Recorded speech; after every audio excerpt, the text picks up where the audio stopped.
Welcome to crime investigation. Uttar Pradesh டிஸ்ட்ரிக்ட்ல சக்தி அப்படிங்கிற 30 வயசு ஒருத்தர் வாழ்ந்துட்டு வராரு. அவரோட வேலையை பத்தி பார்த்தா கவர்மெண்ட் ஜாப்ல வேலை செய்றாரு. நிரந்தரமான வேலை, நல்ல சம்பளம், நிம்மதியான வாழ்க்கை. அவரோட வீட்ல பார்த்தா அவரோட மனைவி 2 குழந்தைங்க. கொஞ்ச வருடங்களுக்கு முன்னாடி அவருக்கு கல்யாணம் ஆச்சு. அதுக்கப்புறம் குழந்தைகள்லாம் பிறந்துச்சு. மனைவியும் குழந்தைகளும் ரொம்ப நல்லபடியா கவனிச்சாரு. இதெல்லாம் தாண்டி அவரோட வீட்ல 3வது ஒருத்தவங்க இருக்காங்க. அதுதான் சக்தியோட தங்கச்சியான ஹரிணி. ஹரிணிக்கு 24 வயசு ஆகுது. ஸ்கூல் படிச்சது, டிகிரி படிச்சது எல்லாமே கான்பூர்ல தான். சக்தியும் ஹரிணியும் சின்ன வயசுல இருக்கும்போதே அவங்க அப்பா அம்மா தவறிட்டாங்க. அதுக்கப்புறம் சக்தி தான் ஹரிணிய பார்த்துட்டு இருக்காரு. ஹரிணிக்கு அம்மாவாகட்டும், அப்பாவாகட்டும் எல்லாமே சக்தி தான். சக்தி ஹரிணியோட அவ்ளோ பாசமா இருப்பாரு. தன்னோட வைபுக்கும் ஹரிணிக்கும் எப்பயுமே சண்டையே வந்துடக்கூடாதுன்னு சொல்லிட்டு அந்த வீட்ல எல்லா விஷயங்களும் பொறுமையா ஹேண்டில் பண்ணுவாரு. சக்தியோட மனைவி கூட ஹரிணி மேல ரொம்ப பாசமா இருந்தாங்க. அந்த குடும்பத்துல சந்தோஷத்துக்கு மட்டும் குறையே இல்ல. சக்திக்கு ரொம்ப வருடங்களாவே ஒரே ஒரு ஆசைதான். என்னோட தங்கச்சியான ஹரிணிய ஒரு நல்ல பையனுக்கு கல்யாணம் பண்ணி வைக்கணும். அவளுக்கு ஏதாச்சும் ஆசை இருந்துச்சு, ஏதாச்சும் லவ் பண்றா அப்படின்னா அந்த பையனுக்கே நான் கல்யாணம் பண்ணி வச்சிருவேன். ஆனா இல்லங்கிற பட்சத்துல நான் தான் ஒரு நல்ல பையனா பார்த்து கல்யாணம் பண்ணணும்னு சொல்லிட்டு அதையே நினைச்சிட்டே இருந்தாரு. இப்போ ஹரிணி டிகிரி முடிச்சுட்டாங்க. அவங்களுக்கு கல்யாணம் பண்றதுக்கான வயசு வந்துருச்சு. தங்கச்சி கிட்ட போய் நீ யாரையாச்சும் லவ் பண்றியாமான்னு, அதுவும் இதே சிட்டில பார்த்தா பரவாயில்ல, தங்கச்சி நம்ம பக்கத்திலேயே இருப்பா. அவளுக்கு ஏதாச்சும் பிரச்சனைனா உடனே நான் போலாம் இல்ல அப்படிங்கறத சொல்லியிருக்காரு. அதே மாதிரி அவருக்கு நிறைய ப்ரொபைல் வந்துச்சு. நிறைய பேர்த்த ரிஜெக்ட் பண்ணியிருக்காரு.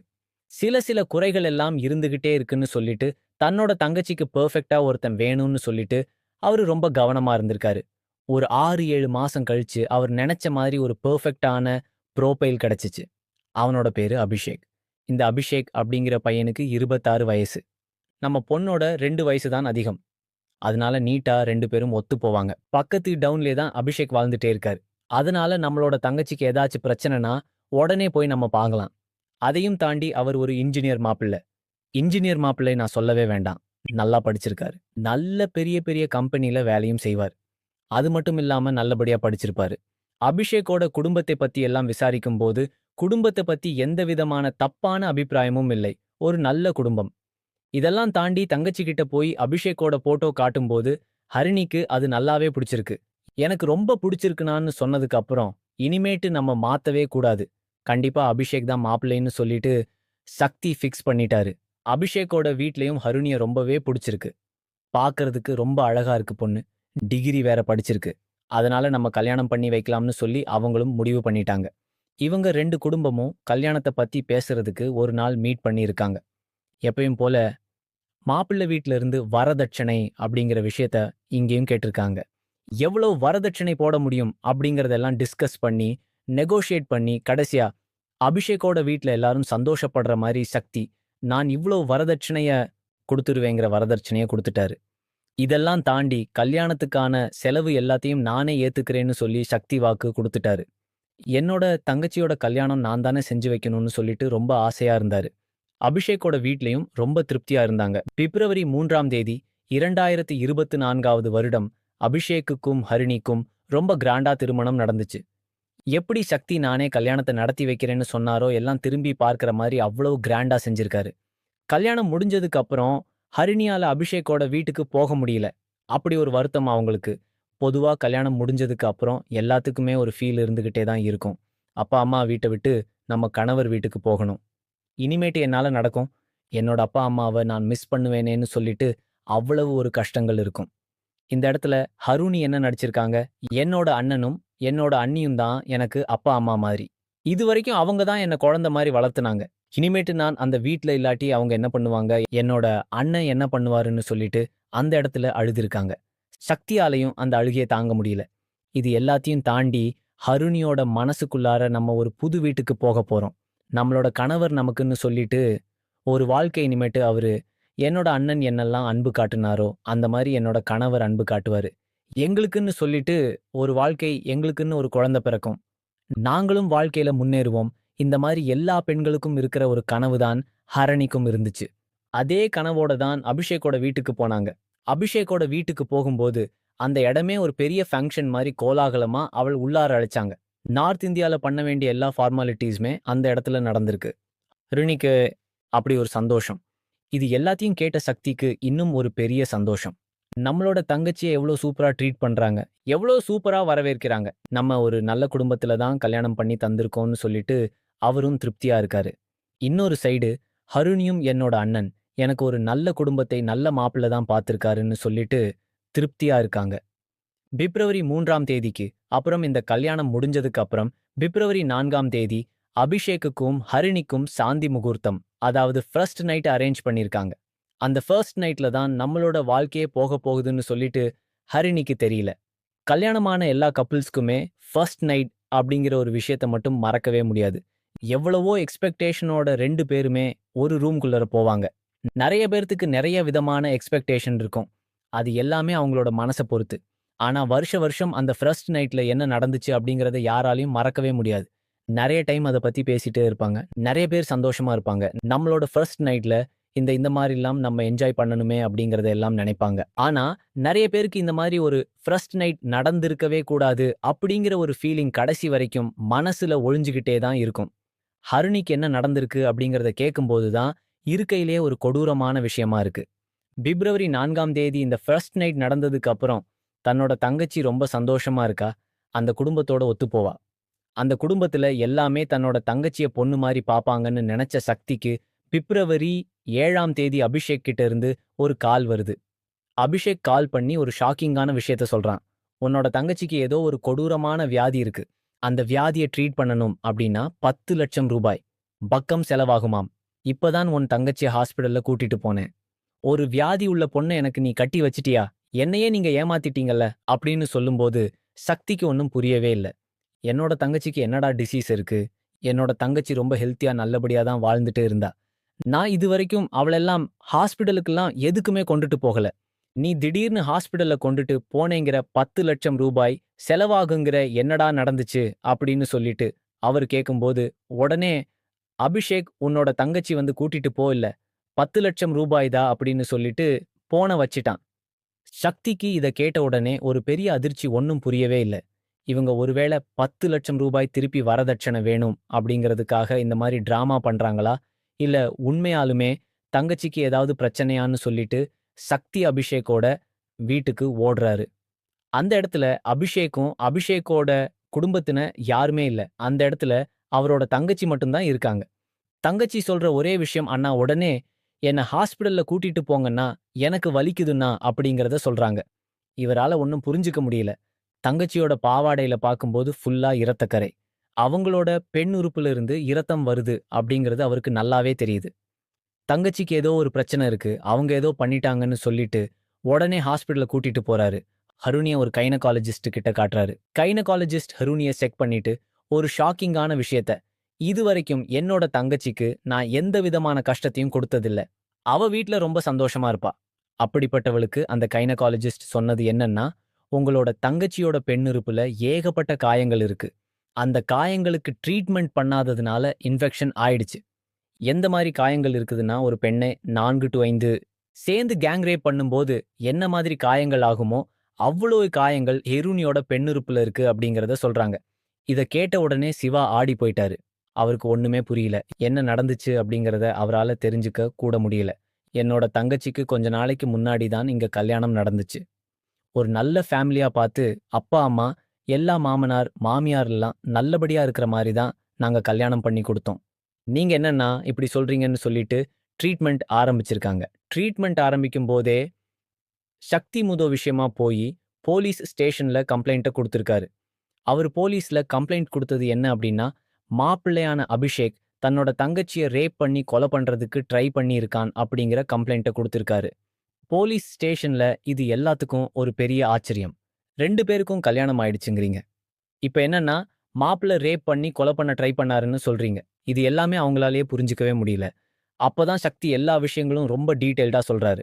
தங்கச்சி இந்த மாதிரி சீரியஸான கண்டிஷன்ல இருக்காங்க. உயிருக்கே ஆபத்துன்னு தெரிஞ்சுக்கிட்ட சக்தி அபிஷேக்கோட வீட்டுக்கு போறாரு. அபிஷேக்கும் சரி, அபிஷேக்கோட குடும்பத்தினரும் சரி, அவங்க ஆல்ரெடி எஸ்கேப் ஆயிட்டாங்கன்னு சொல்லி நல்லாவே அவருக்கு தெரியும். சுத்தி இருக்கிற எல்லா ரிலேட்டிவ்ஸ்லயும் விசாரிக்கும் போதுதான் சக்திக்கு எல்லா கொடூரமான விஷயங்களும் ஒவ்வொன்னா தெரிய வருது. இந்த சாந்தி முகூர்த்தம் அப்படிங்கிற ஒரு விஷயம் நடந்த அடுத்த நாள் பிப்ரவரி 5ஆம் தேதி அபிஷேக்கோட மனைவியான ஹரிணி அவங்க அப்பா அம்மா எல்லாருமே ஒரு மேரேஜ் ஃபங்க்ஷனுக்கு போயிருக்காங்க. அந்த மேரேஜ் ஃபங்க்ஷன்ல எல்லாருமே ஹரிணிய பார்க்கும்போது ரொம்ப சோகமா இருந்திருக்காங்க. ஏதோ பெயின்ஃபுல்லான ஒரு விஷயத்த தாங்கிட்டே இருக்க மாதிரி, அவங்க உடம்பே வலிக்கிற மாதிரி, அவங்களோட கண்ணுல இருந்து தண்ணீர் வந்துகிட்டே தான் இருக்கு. அவங்களோட ஹெல்த்ல ஏதோ ஒரு பிரச்சனை இருக்குன்னு சொல்லிட்டு எல்லாத்துக்குமே தெரிஞ்சிருக்கு. அந்த ஃபேங்கஷன்ல கொஞ்ச நேரத்துக்கு அப்புறம் ஹருணி அப்படியே மயங்கி விழுந்துட்டாங்க. எல்லாருமே வந்து ஹருணிய தூக்கும்போது, அவங்களோட பாவாடை எல்லாம் ரத்தமா இருக்கு. "என்னடா பண்ண? என்னடா ஆச்சு இந்த பொண்ணுக்குன்னு?" சொல்லிட்டு எல்லாருமே அபிஷேக் கிட்ட அவங்க அப்பா, அம்மா முதற்கொண்டு கேட்கும்போது தான், அபிஷேக் என்ன செஞ்சாங்கிற ஒரு ஷாக்கிங்கான விஷயத்தை எல்லாத்துட்டயுமே சொல்லியிருக்கான். இந்த சாந்தி முகூர்த்தம் அப்படிங்கிற ஒரு விஷயம் அபிஷேக்குக்கும், ஹருணிக்கும் நல்லபடியால நடக்கல. அபிஷேக் அந்த ஃபர்ஸ்ட் நைட்ல தன்னோட மனைவியான ஹருணி கூட ரொம்ப நேரம் பாலியல் தொடர்பு வச்சுக்கணும். ரொம்ப நேரம் சந்தோஷமா இருக்கணும்னு சொல்லிட்டு 2, 3 வயகார டேப்லெட்ஸ் பக்கம் அவன் சாப்பிட்டுருக்கான். அந்த இடத்துல அவன் எவ்வளவு கொடூரமா இருந்திருந்தான்னா, அந்த கைனகாலஜிஸ்ட் இந்த பெண்மணிக்கு கேங் ரேப் நடந்த லெவலுக்கு நெறைய இன்ஜுரிஸ் இருக்குன்னு சொல்லியிருப்பாங்க. அந்த இடத்துல ஹருணி சந்தோஷத்த அனுபவிக்கிறதுக்கு பதிலா இவனோட கொடூரத்தை அனுபவிச்சிருக்காங்க. எவ்வளவுதான் வேண்டாம் வேண்டாம்னு சொல்லியும் அவன் விடல. அந்த இடத்துல ஒரு போர்ஸ்ஃபுல் நடந்திருக்கு. சாந்தி முகூர்த்தம் அப்படிங்கிற பேர்ல அந்த இடத்துல ஒரு ரேப் நடந்திருக்கு. இந்த வீடியோ பார்த்துட்டு இருக்கவங்க எத்தன பேத்துக்கு சாந்தி முகூர்த்தம் என்கிற பேர்ல ரேப் நடந்திருக்கும்னு தெரியல. ஆனா ஹருணி மாதிரி யாருக்கும் நடந்திருக்காதுங்கிறத நான் நினைக்கிறேன். ஹருணிக்கு எந்த லெவலுக்கு கொடூரமா இருந்திருந்தா, பிப்ரவரி 7ஆம் தேதி அந்த ஹாஸ்பிடல்ல போய் ஒரு கைனகாலஜிஸ்ட்ல சேர்த்து ட்ரீட்மெண்ட் குடுத்து எந்த பயனும் இல்லாம பிப்ரவரி 10ஆம் தேதி அவங்க இறந்துட்டாங்க. அவங்களோட இன்சூர்ல அவ்ளோ இன்ஃபெக்ஷன். அவங்களோட பிறப்புறுப்பாகட்டும், உள்ளுக்குள்ளார எல்லா இடங்கள்லயுமே இன்ஃபெக்ஷன் பரவி ஹருணி இறந்துட்டாங்க. ஹருணி இறந்ததுக்கு அப்புறம் இந்த நியூஸ் கொஞ்சம் கொஞ்சமா மீடியாவுக்கெல்லாம் பரவ ஆரம்பிச்சுச்சு. எல்லாருமே இது சீரியஸ் பேச ஆரம்பிச்சாங்க. கல்யாணம் அப்படிங்கிற பேர்ல ஒரு அரக்கணக்கு கட்டி, வச்சு சாந்தி முகூர்த்தம்ங்கிற பேர்ல இந்த இடத்துல ரேப் நடந்திருக்கு. ஒருத்தர் 2, 3 வயகரா டேப்லெட் சாப்பிடுறதுக்கான அர்த்தம் என்ன? அந்த அபிஷேக் கிட்ட சொந்தக்காரங்க எல்லாருமே, "நீ ஒரு பெரிய முட்டாள்தனம் பண்ணிட்டடா. யார்டா சொன்னாங்கன்னு?" சொல்லும்போது, நான் இன்டர்நெட்ல பார்த்தேன். என்னோட ஃப்ரெண்ட்ஸ்லாம் நம்ம ரொம்ப ஸ்ட்ராங்கா இருக்கணும். நம்மளோட ஆண்மைய காட்டணும். நம்ம ரொம்ப சந்தோஷமா இருக்கணும்னா, ஒரு 2, 3 வயகர பக்கம் சாப்பிட சொன்னாங்க. அதனால தான் நான் சாப்பிட்டேன் அப்படிங்கிறத சொல்லியிருக்கான். அது மட்டும் இல்லாம அடிக்கடி பான் வீடியோ எல்லாம் பார்க்கறதுனால, அங்க எப்படி சந்தோஷமா இருக்கணுமா நம்மளும், அதே மாதிரி ஃபர்ஸ்ட் நைட்ல சந்தோஷமா இருக்கணும்னு சொல்லிட்டு, ஒவ்வொரு விஷயங்களும் அபிஷேக் நெனச்சிருக்கான். ஆனா, ஒரு பொண்ணு நம்ம கூட வாழ்றதுக்கு வரா, நம்மள நம்பி வரா. அவள நம்ம ஃபர்ஸ்ட் மதிக்கணும். அவளோட உடம்ப ஃபர்ஸ்ட் நம்ம மதிக்கணும் அப்படிங்கிற எந்த விஷயமும் அந்த கணவன் யோசிக்கவே இல்ல. அந்த இடத்துல அவன் யோசிச்சது எல்லாம், இந்த பொண்ண நம்ம எப்படி ரேப் பண்ணலாம்? நம்ம தான் தாலி கட்டிட்டோம்ல இனிமேட்டு. இவ உடம்பு நமக்கு தான் சொந்தம். இனிமேட்டு இவ நமக்கு தான் அடிமை. இவள் நம்ம என்ன வேணாலும் பண்ணலாம்ல அப்படிங்கிற ஒரு புத்தி தான் அந்த அபிஷேக்கோட மைண்ட்ல இருந்துகிட்டே இருந்திருக்கு. இந்த எல்லா விஷயங்களும் கேள்விப்பட்ட ஹரணியோட சொந்தக்காரங்க எல்லாமே ப்ரோடெஸ்ட் பண்ண ஆரம்பிச்சாங்க. போலீஸே இன்னும் எந்த ஆக்ஷனும் எடுக்கல. அபிஷேக் ஆகட்டும், அபிஷேக்கோட குடும்பத்தினர் எல்லாருமே காணோம். அந்த கிராமத்த விட்டு போயிட்டாங்க. ஒரு பக்கம் வந்து மீடியா பிரஷர் குடுக்க ஆரம்பிச்சாங்க. போலீஸ் ஸ்டேஷன்ல என்ன சொல்றாங்கன்னா, இந்த மாரி எனக்கு ஒரு நியூஸ் வரவே இல்ல. இந்த மாரி நியூஸ்லாம் நீங்க சொல்லி தான் எங்களுக்கு தெரியுது. ஸோ சக்தி போலீஸ் ஸ்டேஷனுக்கு வந்து இந்த மாரி ஒரு ரிட்டன் கம்ப்ளைண்ட் எழுதி குடுக்கவே இல்ல. இந்த மாரி எழுதி குடுத்திருந்தாருன்னா, நாங்க அபிஷேக்க கண்டிப்பா கண்டுபிடிச்சிருப்போம். அப்படிங்கிறத சொல்றாங்க. ஒரு சைடு மீடியா ஆகட்டும், மத்தவங்களாகட்டும், எல்லா இடத்துலயுமே ரூமர் கொஞ்சம் கொஞ்சமா பேசிக்கிட்டே தான் இருக்காங்க. இந்த மாரி போலீஸ்க்கு அபிஷேக்கோட வீட்ல இருந்து கொஞ்சம் காசு குடுத்து, எல்லா விஷயங்களையும் மறைக்க பாக்குறாங்க. இந்த இடத்துல மீடியா அப்படிங்கிற ஒரு விஷயம் வரும்போது தான் ஆக்ஷனே எடுக்குறாங்க. ஆனா இதுவரைக்கும் அபிஷேக் அவங்களோட குடும்பத்த கண்டுபிடிக்கவே இல்ல. அப்படிங்கிற எல்லா விஷயங்களும் கொஞ்சம் கொஞ்சமா பரவிட்டு தான் இருக்கு. இதுதான் கான்பூர்ல வாழ்ந்த 24 வயசு பெண்மணியோட வாழ்க்கை. அந்த பொண்ணோட நிலைமைய கொஞ்சம் யோசிச்சு பாருங்க. ஹரிணிங்கிற பேரே ஒரு கற்பனையான பேர் தான். போலீஸோ, மீடியாவோ அந்த பெண்மணி பத்தி எந்த டீட்டெயில்ஸுமே வெளிய குடுக்கல. ஏன்னா, அந்த அளவுக்கு கொடூரமான விஷயத்த அவங்க அனுபவிச்சிருக்காங்க. இந்த மாரி கொடூரத்த பண்ண அந்த அபிஷேக்குங்கிற மிருகத்துக்கு என்ன மாதிரி ஒரு தண்டனை குடுத்தா சரியா இருக்கும்? என்ன மாரி தண்டனை குடுத்தா கல்யாணம்ங்கிற பேர்ல தினம் தினம் ரேப் பண்ற ஒவ்வொரு கணவனுக்கும், ஒவ்வொரு பாய் ஃப்ரெண்டுக்கும் எவனா இருந்தாலும் வேண்டாம்னு சொன்னதுக்கு அப்புறம், ஒரு பெண்மணிய ரேப் பண்ற ஒவ்வொருத்தவனுக்கும் என்ன மாரி தண்டனை குடுத்தா பயம் வரும்? கண்டிப்பா அத கமெண்ட் பண்ணுங்க. நம்ம நாட்ல வாழ்ற நெறைய பெண்கள் நமக்குன்னு சொல்லிட்டு கல்யாணம் நடக்கும்.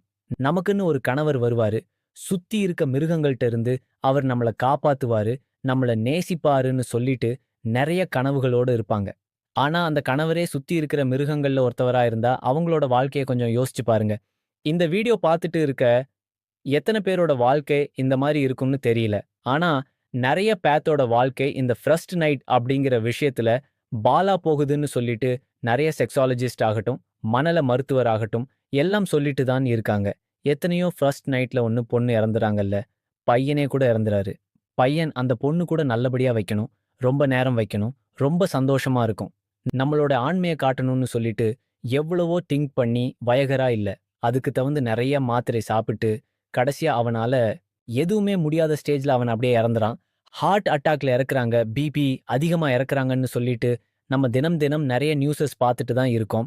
இன்னொரு சைடு நெறைய பெண்கள் அவங்களால வலிய தாங்க முடியாம உள்ளுக்குள்ளார ஏற்படுற இன்சூரிஸ்ல இன்ஃபெக்ஷன் ஆகி அவங்க இறந்துறாங்க. இந்த மாரி சம்பவங்கள் நடந்துகிட்டு தான் இருக்கு. நமக்கு தெரியல அப்படின்னாலும், நீங்க டெய்லி நியூஸஸ்லாம் பார்த்தீங்க அப்படின்னா, கண்டிப்பா இத நீங்க உணருவீங்க. இந்த எல்லா விஷயங்களும் ஒரு நாள் நிக்கணும். ஒரு நாள் முடிவுக்கு வரணும் அப்படின்னா, இந்த வீடியோ பார்த்துட்டு இருக்க எத்தனை அப்பா, அம்மாவுக்கு பசங்க இருக்காங்கன்னு தெரியல. உங்களோட பையன்கிட்ட போயி கொஞ்சம் ஓப்பனா பேசி, தேவையான அட்வைஸ் பண்றதுங்கிறது ரொம்ப முக்கியமான விஷயம். அது உங்களுக்கு ரொம்ப சின்ன பசங்க இருக்காங்க அப்படின்னா, ஒரு பெண்ண எப்படி பார்க்கணும்? அவங்களோட உடம்ப எப்படி மதிக்கணும்னு சொல்லிட்டு, சின்ன வயசுல இருந்தே சொல்லி சொல்லி வளர்த்துனீங்கன்னா மட்டும் தான், அவங்க கடைசியா ஒரு மனைவின்னு சொல்லிட்டு, அவங்களுக்கு வரும்போது அவங்கள மதிப்பாங்க. அவங்க கூட சந்தோஷமா இருப்பாங்க. இல்ல அப்படின்னா, எத்தன பேத்தோட வாழ்க்கை தினம் தினம் போயிட்டு இருக்குன்னு சொல்லிட்டு, நீங்களே பாருங்க. ஒரு ஆணா இருந்து இன்னொரு பொண்ணுகிட்ட உங்களோட ஆண்மைய காட்டணும் அப்படின்னா, எந்த லெவலுக்கு அவங்க கிட்ட வச்சுக்கிறீங்க? எவ்வளவு நேரம் வச்சுக்கிறீங்க? எவ்வளவு நேரம் அவங்களுக்கு செக்சுவல் பிளஷர் தர்றீங்க? அத வச்சு கண்டிப்பா. இல்ல எந்த லெவலுக்கு அந்த பெண்ணோட உடம்பை நீங்க மதிக்கிறீங்க? எந்த லெவலுக்கு அந்த பெண்ணோட மனச நீங்க மதிக்கிறீங்க அப்படிங்கிறத வச்சு தான், எந்த பெண்ணா இருந்தாலும் உங்களோட ஆண்மைய பார்ப்பாங்க. தயவு செய்து காலம் காலமா இந்த ஃபர்ஸ்ட் நைட் அப்படிங்கிற ஒரு விஷயம். செக்ஸ்க்காக அப்படிங்கிறதையும் தாண்டி 2 பேர் புரிஞ்சுக்கிறத வச்சு தான் இருக்கு. 2 பேர் மனசு சேர்றத வச்சு தான் இருக்கு அப்படிங்கிறத மனசுல வச்சுக்கிட்டு, அந்த ரூம்க்குள்ளார என்டர் ஆகுங்க. நெக்ஸ்ட் ஒரு வீடியோவோட பார்ப்போம். பாய் பாய் மாப்பிள்ளை.